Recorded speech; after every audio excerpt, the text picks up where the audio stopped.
അതുകൊണ്ട് ചരിത്രം എത്ര പറഞ്ഞാലും തീരുകയില്ല.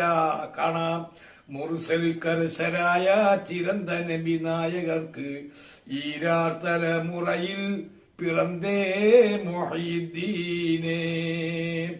ഓടിയിൽ കടൽ കടന്തേ മഡഗാസ്കറിൽ ചെன்றേ തൊല്ല ചെയ്യും ഇഫ്രീത്തെ തുലത്തേ മൊഹീദ്ദീനേ. മത്സ്യബന്ധനക്കാർ ബഗ്ദാദിൽ വന്ന് മഹാനോട് പറയുകയാണ്, ഞങ്ങൾ മലഗാസി കടലിടുക്കിനപ്പുറത്തുള്ള ദ്വീപിൽ താമസിക്കുന്നവരാണ്. അവിടെ വലിയ കുഴപ്പങ്ങൾ നടക്കുന്നു. നന്മ പറഞ്ഞു കൊടുക്കാൻ ആരുമില്ല. പെണ്ണിനും മണ്ണിനും വേണ്ടി ചില മരങ്ങൾ അവരവിടെ വളർത്തിയെടുക്കുകയാണ്.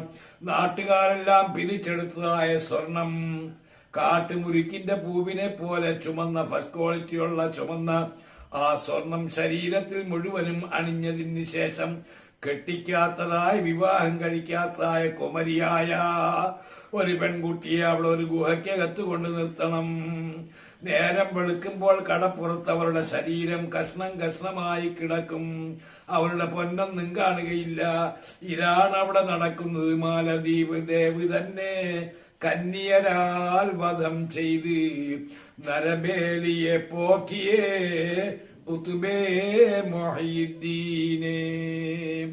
കൊതുമ്പ് വെള്ളം പോലുള്ള ഒരു കൊതുമ്പിനെ പോലുള്ള ചെറിയ വള്ളത്തിൽ താനും തന്റെ പ്രധാനപ്പെട്ട ശിഷ്യഗണങ്ങളുമായിട്ട് ഈ സ്ഥലത്ത് പോവുകയും അവിടെയുണ്ടായിരുന്ന തെമ്മാടി പലിശകളെ, കാപാലികന്മാരെ, മനുഷ്യതീനികളെ, മനുഷ്യന്റെ മാംസം തിന്നുന്നവരെ, വേശ്യാവൃത്തി കൊണ്ട് അവർ ഉത്സവം നടത്തിയിരുന്ന അവരെ മുഴുവനും കൊന്നൊടുക്കി അവിടെ പരിശുദ്ധമായ ഇസ്ലാമിന്റെ വെന്നിക്കൊടി പാറിപ്പിച്ചു. അതാണ് മാലദ്വീപ്, മൊഹല്ലാദ്വീപ്.